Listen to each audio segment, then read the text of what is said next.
A Five on Your Side investigation tonight uncovers ambulance rides to nowhere, and taxpayers are stuck with a bill for hundreds of thousands of dollars. On Your Side investigator Ron Regan found it's a spending spree for canceled trips that you still pay for. It can be the difference between life and death. Well, I see a lot of ambulances driving up regularly, daily. You know, it's like a regular bus stop. He's talking about this, the Veterans Administration Medical Center in Cleveland.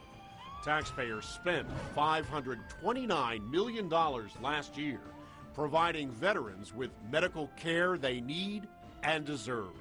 Some of that money paid for these, ambulances and ambulettes. Nearly $9 million last year to a local ambulance service that's the exclusive provider. Qualifying veterans depend on them for everything from kidney dialysis to eye exams. George Cubbard is a Korean War veteran. Every cent that the taxpayer pays to the government should be put to the best possible use. And it was one of those ambulances that kept him alive. How would you credit the ambulance service? Well, they may have saved it.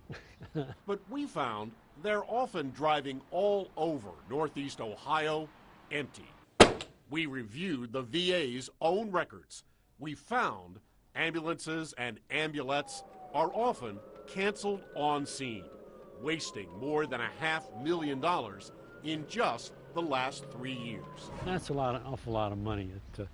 Somebody should know how to handle it maybe a little better than they are. In just 5 days last January, 18 trips were canceled on scene.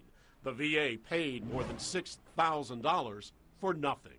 So why are so many canceled?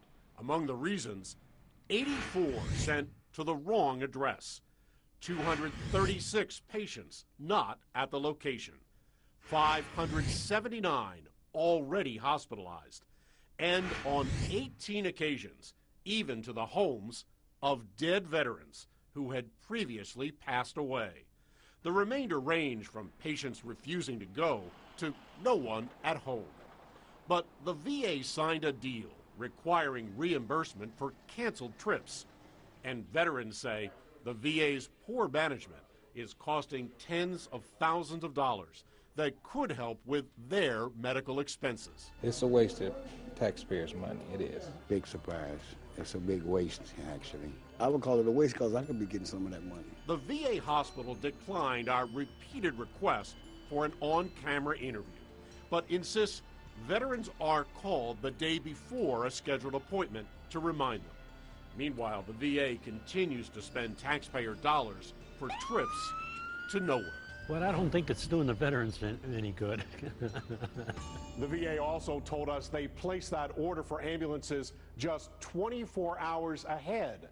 So despite thousands of canceled trips, no one ever calls a veteran an hour or so before an expensive ambulance is dispatched just to make sure someone is there. I'm investigator Ron Regan. Ron says veterans can also find transportation to doctor and hospital appointments through the Cuyahoga County Veterans Commission that provides the service free of charge if they're well enough to travel on their own.